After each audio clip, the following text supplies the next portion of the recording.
Bene, siamo pronti per la partenza, siamo all'aeroporto, ci aspetta una nuova avventura. Siamo arrivati col taxi, un tassista molto simpatico di origini montenegrine, ormai stabilito in Australia, che ci ha raccontato di Perth, della sua pulizia, degli squali che si avvistano ogni tanto nello swamp. E che hanno anche mangiato delle persone. Vabbè, quello è un dettaglio che si poteva tralasciare. Stiamo entrando nell'aeroporto perché ci aspetta un nuovo volo per un nuovo stato dell'Australia. Stiamo lasciando infatti West Australia per andare nei territori del nord. Biglietti fatti, check-in fatto. Anzi, da soli, perché no, anche le valigie da soli, le abbiamo imbarcate da soli, cioè proprio un sistema che ti fa stampare le etichette da mettere sulle valigie, le attacchi alla tua valigia, la metti sopra la piattaforma, scansionano il biglietto d'imbarco e prum, vanno. Tra l'altro questi voli qua, interni all'Australia, li chiamano voli domestici.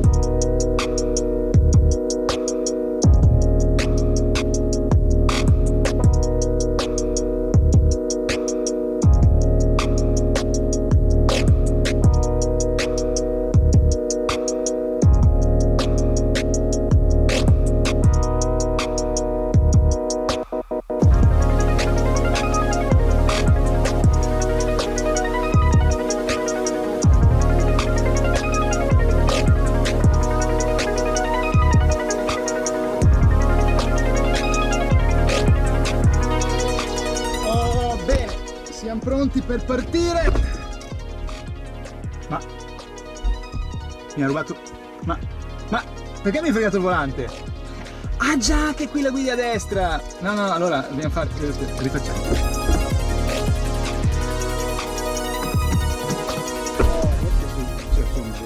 Adesso sì che mi trovo il volante. Adesso bisogna vedere come comportarsi qui. Innanzitutto la chiave è sempre di qua. Benissimo. Ok, adesso proviamo ad avviare il veicolo che abbiamo noleggiato qui dall'aeroporto di Darwin per recarci a Darwin e poi nei tour dei giorni prossimi venturi, se riusciamo ad uscire dal parcheggio. Ed eccoci pronti per iniziare la nostra avventura qui a Darwin, la capitale dei Northern Territory, ovvero il territorio del nord, uno dei 6 stati più 2 territori in cui è suddivisa l'Australia. Bene, qua alle mie spalle c'è il Parlamento di questo stato e là la Corte Suprema.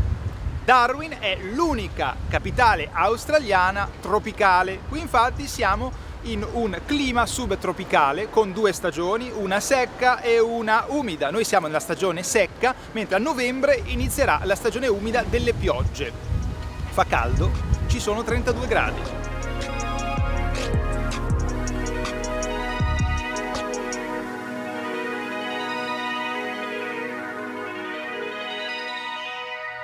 Darwin, che si affaccia sul mare di Timor, deve il suo nome al capitano Stoke, che a bordo della Beagle, vedendo questa baia, decise di battezzarla in onore del suo amico evoluzionista Charles Darwin.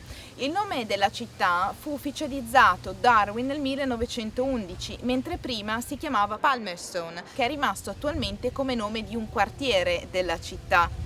Darwin conobbe uno sviluppo esplosivo intorno alla fine del 1870-1880 perché? Proprio per via della corsa all'oro, tanto che nel 1872 venne battezzata come sede principale del telegrafo, con il quale gli immigrati comunicavano con la madrepatria. Lo sviluppo si arrestò un poco nel tempo dovuto alle condizioni climatiche, infatti spesso c'erano cicloni, il clima tropicale, le troppe piogge, troppo secco, però continuò poi lo sviluppo dopo la seconda guerra mondiale, quando venne costruita un'autostrada che collegava Darwin ad Adelaide, in onore del primo esploratore che attraversò il deserto.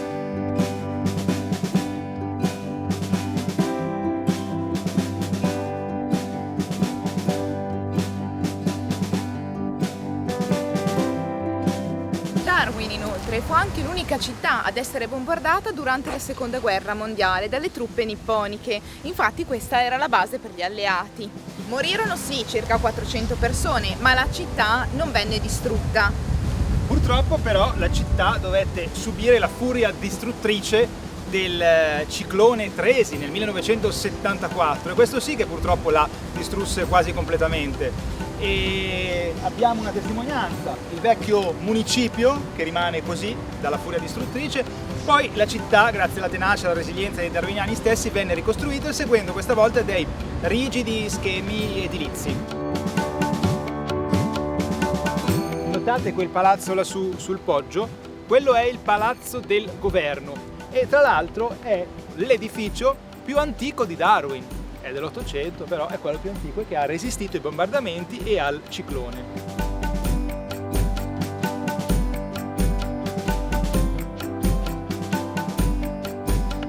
Questa zona del porto è anche la zona nuova universitaria. È veramente bella perché ci sono tantissime cose da fare, ci sono tantissimi servizi, come vedete illuminata, c'è gente, ci sono persino i gonfiabili sull'acqua per andare a giocare, fare il bagno, veramente molte attività ricreative e questo riflette anche lo spirito della città di Darwin, che è la città più giovane d'Australia.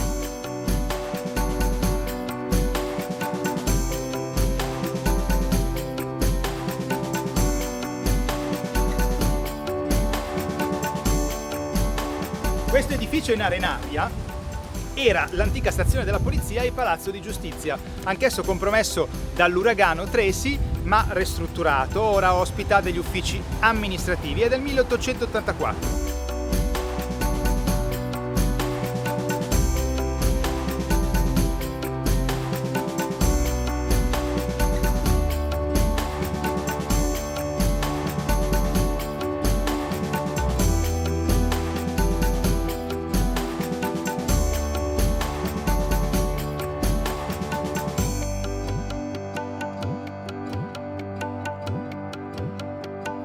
Qui a Darwin è interessante frequentare il mercato di Mindil Beach che si tiene il giovedì e la domenica dalle 6 alle 9. Si può trovare street food di tutte le popolazioni, diciamo, di tutte le etnie che abitano questa zona, nonché e soprattutto arte, manufatti della zona.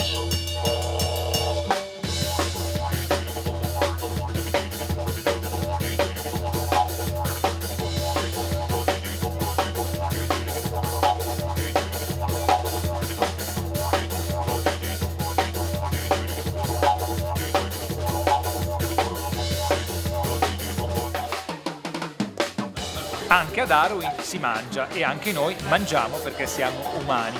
Cosa mangiamo questa sera? Allora, questa sera sperimentiamo.